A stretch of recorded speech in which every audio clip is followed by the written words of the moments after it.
Detective Ujjwal, Dhyan Sreenivasan 2.0 എന്ന ടാഗ്ലൈനുള്ള സിനിമയാണ് detective Ujjwal.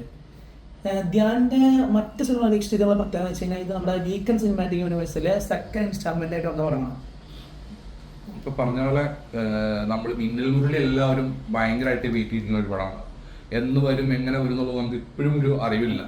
പക്ഷെ അതിൻ്റെ ഒരു ഗ്ലിംസ് അല്ലെങ്കിൽ ആ ഒരു യൂണിവേഴ്സിൻ്റെ കണ്ടിന്യൂഷൻ ഈ രീതിയിലാണ് നമുക്ക് ഡിറ്റക്റ്റീവ് ഉജ്ജ്വല മുന്നോട്ട് വയ്ക്കുന്നത്.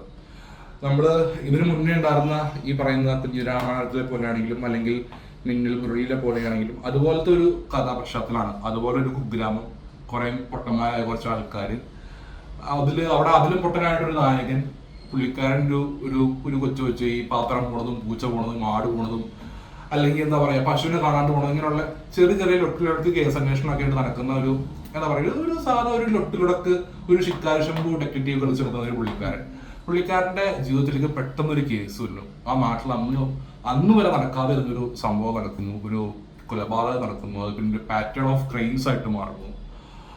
അങ്ങനെയാണ് ഈ കഥ ആരംഭിക്കുന്നത്. കഥ ആരംഭിച്ച ഉടനെ തന്നെ ഇതിലിപ്പോൾ വേറൊരു ക്യാരക്ടർ കൂടി ഇൻട്രൊഡ്യൂസ് ചെയ്യുന്നുണ്ട്. ഈ പറയുന്ന പോലെ പ്രോപ്പർ ഇൻവെസ്റ്റിഗേഷൻ വരുന്ന ഒരു പാരലൽ ഇൻവെസ്റ്റിഗേഷൻ വരുന്ന സിജു വിൽസന്റെ ക്യാരക്ടർ. അവിടെ നിന്നാണ് കഥ ആക്ച്വലി സ്റ്റാർട്ട് ചെയ്യുന്നത്. ആദ്യത്തെ ഒരു ഫസ്റ്റ് പാർട്ട് ഈ കാര്യങ്ങളൊക്കെ പറഞ്ഞൊരു ഫൺ രീതിയിൽ കൊണ്ടുവരാൻ നോക്കുമ്പോഴും പല സമയങ്ങളിലും എന്താ പറയുക, ഇപ്പോൾ നമ്മൾ ഇതിനു മുന്നേ കണ്ടിരുന്നത് ഈ പറയുന്ന മിന്നൽ മുരളിയിലൊക്കെ ഉപയോഗിച്ച പോലെ എന്താ പറയുക കോമഡി അല്ലെങ്കിൽ ഈ ടൈപ്പ് പരിപാടികൾ വളരെ കൃത്യമായിട്ട് അത് പോയിന്റ് ഔട്ട് ചെയ്യാൻ പറ്റിയിട്ടില്ല.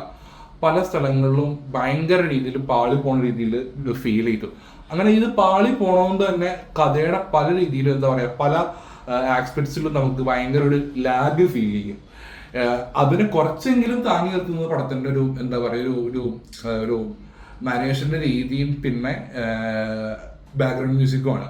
പക്ഷെ അതും ഒരു പരിധി കൂടുതലായി കഴിയുമ്പോൾ നമുക്ക് എന്താ പറയുക ഒരു തൃപ്തി തോന്നാത്ത രീതിയിലുള്ള അനുഭവമാണ് ഫസ്റ്റ് ഹാഫിൽ വരുന്നത്. പിന്നീട് സെക്കൻഡ് ഹാഫിലേക്ക് വരുമ്പോൾ കുറച്ചും കൂടി ഇൻട്രസ്റ്റിംഗ് ആണ് കാര്യങ്ങൾ. കാരണം കേസ് അന്വേഷണമാണ്, കാര്യങ്ങളാണ്. അവിടെ ബാക്ക്ഗ്രൗണ്ട് മ്യൂസിക് ഭയങ്കരമായിട്ട് എന്താ പറയുക ഒരു ബാക്ക് ബോൺ ആയിട്ട് പടത്തിന് നിൽക്കുന്നുണ്ട്. അത് ഒഴിച്ചു നിർത്തി കഴിഞ്ഞാൽ ഭയങ്കര ഫ്ലാറ്റ് ആയിട്ടുള്ള സ്ക്രീൻ പ്ലേ ആണ്.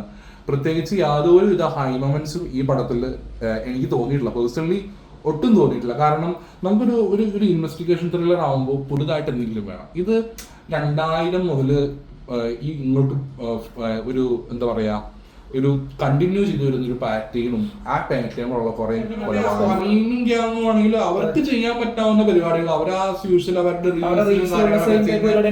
പരിപാടി ഇതില്. പക്ഷെ അത് ബിഗ് സ്ക്രീനിൽ അത്ര എഫക്റ്റീവ് ആയിട്ടും എനിക്ക് തോന്നിയില്ല. പല സ്ഥലങ്ങളിലും ഇവരെല്ലാവരും വരുന്നു, എന്തൊക്കെയോ പറയുന്നു, അതൊരു കോമഡി ആയിട്ട് മാറ്റാൻ ശ്രമിക്കുന്നു എന്ന് ഒഴിച്ചു നിർത്തി കഴിഞ്ഞാൽ എനിക്ക് അങ്ങനെയാണ് തോന്നി പേഴ്സണലി ഫീൽ ചെയ്തേക്കാൻ.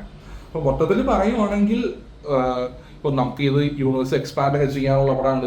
ഇതിന്റെ ടൈലന്റിൽ വേറൊരു പടത്തെ കുറിച്ച് പറയുന്നുണ്ട്. നെക്സ്റ്റ് പടങ്ങൾ കാണുമ്പോൾ നിങ്ങൾക്ക് ഒരു കണ്ടിന്യൂഷന്റെ പരിപാടി കിട്ടണമെങ്കിൽ നിങ്ങൾ തിയേറ്ററിൽ പോയിട്ട് കാണണം. അങ്ങനെ ഒരു മോശം പടം, വളരെ മോശം പടം എന്ന രീതിയിലേക്ക് നമുക്ക് വിലയിരുത്താൻ പറ്റില്ല. ആവറേജ് ഒരു വാച്ചബിൾ പരിപാടിയാണ്. തിയേറ്ററിൽ തന്നെ പോയിട്ട് കാണാൻ ശ്രമിക്കുക. കാരണം കുറച്ച് എഫക്ട്സും കാര്യങ്ങളും ഉള്ളത് തിയേറ്ററിൽ കണ്ടാൽ മാത്രമേ നമുക്ക് കുറച്ചെങ്കിലും വർക്കൗട്ട് ആവുള്ളൂ. അപ്പൊ ഈ പടം കാണുന്നത് താല്പര്യമുള്ളവർ കുറച്ച് ദിവസത്തിനുള്ളിൽ പോയിട്ട് തിയേറ്ററിൽ പോയിട്ട് കാണുക. നിങ്ങളുടെ ഒപ്പീനിയൻസ് ഒക്കെ ഷെയർ ചെയ്യുക. നിങ്ങൾക്ക് ഈ പറയുന്ന പോലത്തെ എന്തെങ്കിലും കണക്ഷൻസ് ഒക്കെ ഫീൽ നമുക്ക് ഇനി അറിയാൻ പാടാത്ത ചിലപ്പോൾ ഒരുപാട് കാര്യങ്ങളുണ്ടാവും. റൈറ്റിംഗ്സിൽ കൂടെ വേറെ കണക്ട് ചെയ്തിട്ടുണ്ടാവും, നമുക്ക് അറിയില്ല. നോർമൽ മാച്ചിലും നമുക്ക് വിസിബിൾ അല്ല. പിന്നെ ആ ഒരു എക്സൈറ്റ്മെന്റ് അതിനകത്ത് ഉണ്ടാക്കാൻ പറ്റിയിട്ടില്ല. അപ്പൊ നിങ്ങൾ സ്വയമായിട്ട് പോയി കാണുക. വേറെ ഒരാളുടെ റിവ്യൂ കണ്ട് വിലയിരുത്താതെ പടം കണ്ടിട്ട് തന്നെ മാക്സിമം വിലയിരുത്താൻ ശ്രമിക്കുക. നല്ലൊരു പടം നിങ്ങൾക്കൊരു എക്സ്പീരിയൻസ് ആവുമെന്ന് ഞാൻ വിചാരിക്കുന്നു. അത്രേ ഉള്ളൂ.